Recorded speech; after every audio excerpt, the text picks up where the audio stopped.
Hello everyone. তো আজকে next day, মানে সুন্দরবনে এটা নেক্সট ডে, মানে শনিবার। তো চলো রেডি হয়ে গিয়েছি, আর আজকে একটু লেট করে বেরোবে বলেই দিয়েছিল। তো এখন ঘড়িতে প্রায় বেজে গেছে 8:30টার মতো। তো চলো রেডি হয়ে গেছি, বেরোচ্ছি। অনেকেই বেরিয়ে গিয়েছে আর আমরাই বাকি রয়েছি, আমাদের জন্য সবাই অপেক্ষা করছিল। তো চলো, আমাদের একটু লেট হলো। তো চলো এবার যাওয়া যাক। হ্যালো, গুড মর্নিং সবাইকে। সবাই রেডি হয়ে যে বেরিয়ে পড়লাম, এখন যাচ্ছি আবার লঞ্চে। আমাদের এই যে সবাই রেডি আসছে, আর ওখানে কিছু দাঁড়িয়ে আছে। চলো এবার আবার লঞ্চে, আজকে সারাদিন ওখানে কাটবে। তো কোথায় কোথায় নিয়ে যায় দেখা যাক। তো চলো, আজকে ওয়েদার সকাল থেকে বেশ ভালোই রয়েছে, খুব সুন্দর। চলো, ডাকছে সবাই,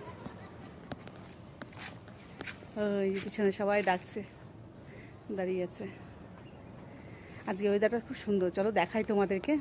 দারুণ, সত্যি খুব সুন্দর, খুব ভালো লাগছে, বেশ নিরিবিলি জায়গা।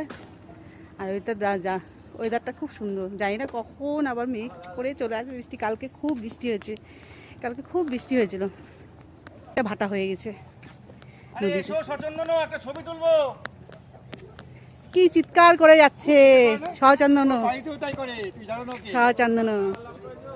ওই জন্য দাদা ভাই সব মিলছে দুজনে। কি কিসে আমাদের গ্রুপটা একসঙ্গে আসো তো, একটা শুনো না, আমার কাছে শুনো।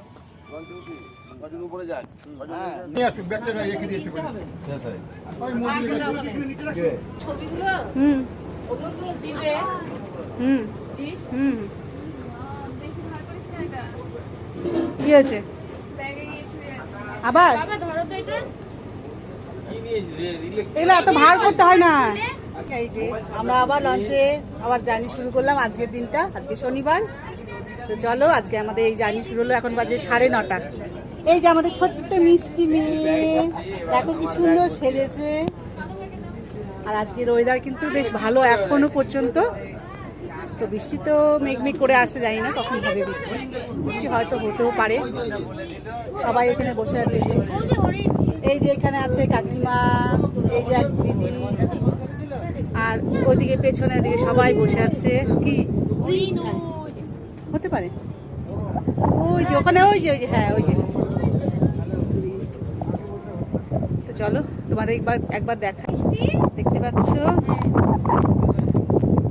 সুন্দর লাগছে। আর জল কিন্তু অনেকটা বেড়েছিল, কিন্তু এখন অনেকটা কমে গেছে, ভাটা হয়েছে।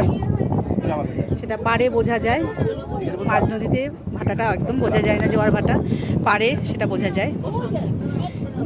হরিণ দেখলাম, দুটো দাঁড়িয়েছে। হ্যাঁ, এইমাত্র দুটো হরিণ দেখতে পেলাম। আমাদের ডুয়ার্সে প্রচুর আমরা দেখি এরকম, যার জন্য হরিণের প্রতি এত ইন্টারেস্ট নাই আমাদের। আমরা ডুয়ার্সে প্রচুর, যখনই